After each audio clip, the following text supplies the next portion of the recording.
Macmillan Audio presents The Spellbook of Katrina Van Tassel by Alyssa Palombo. Read for you by Barrie Kreinik.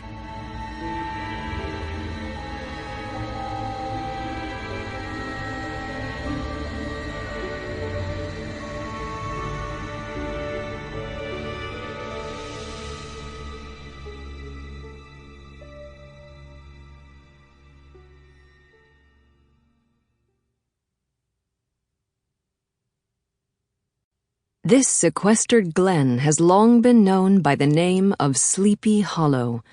Certain it is the place still continues under the sway of some witching power that holds a spell over the minds of the good people, causing them to walk in a continual reverie. They are given to all kinds of marvelous beliefs, are subject to trances and visions, and frequently see strange sights and hear music and voices in the air. Washington Irving, The Legend of Sleepy Hollow. Prologue. Washington Irving got it wrong. I don't know what second-hand version of Katrina Van Tassel's story he heard, but it was all wrong. Oh, he got the names right. Ichabod Crane, Brom Bones, the Headless Horseman. But he left out the important parts of the story, the parts that matter most. When I was a young woman, if you had told me that the man I loved and the men who loved me, would one day be as much a part of Sleepy Hollow's lore as the horseman himself, I would have laughed. I had no concept then of how deeply my actions affected those around me. I was selfish. I could not see beyond my own life, my own struggles, beyond the tale I was trying so desperately to write for myself. But isn't it so for everyone? Charlotte knew, I think, even back then. In some corner of her mind, she recognized that our story would last and grow beyond us, taking on a life of its own. It is a story that forgot her entirely, forgot the enormous part she played in everything that happened, though often I think that that is how she wished it. She made sure her part would be forgotten. The appeal of this legend should not surprise me. After all, why should the story, my story, not be one for the ages?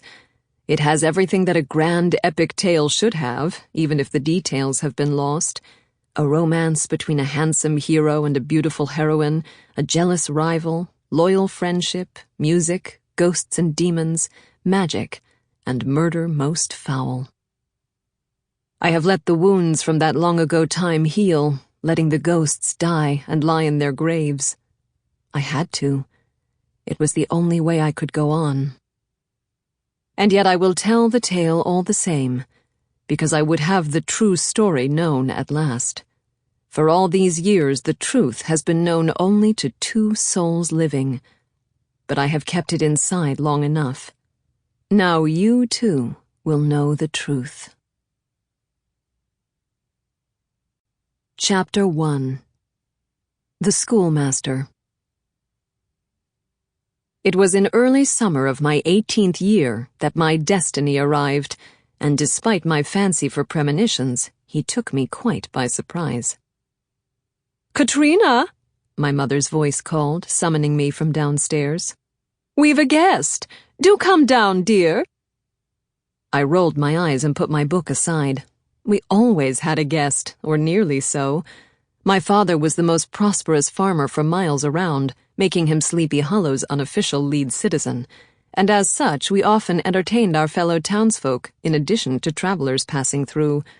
Our home was the largest for many miles, situated conveniently along the Albany Post Road, and therefore the first place they would stop to pay their respects, usually in hopes of a handout. Word had long since traveled far and wide that the esteemed Baltus Van Tassel could not turn anyone away. I should not be so uncharitable, I knew, but it wearied me, a girl who preferred the company of her books and her dog and of nature, to have to entertain strangers so often. That these travelers and visitors were usually— Sample complete. Ready to continue?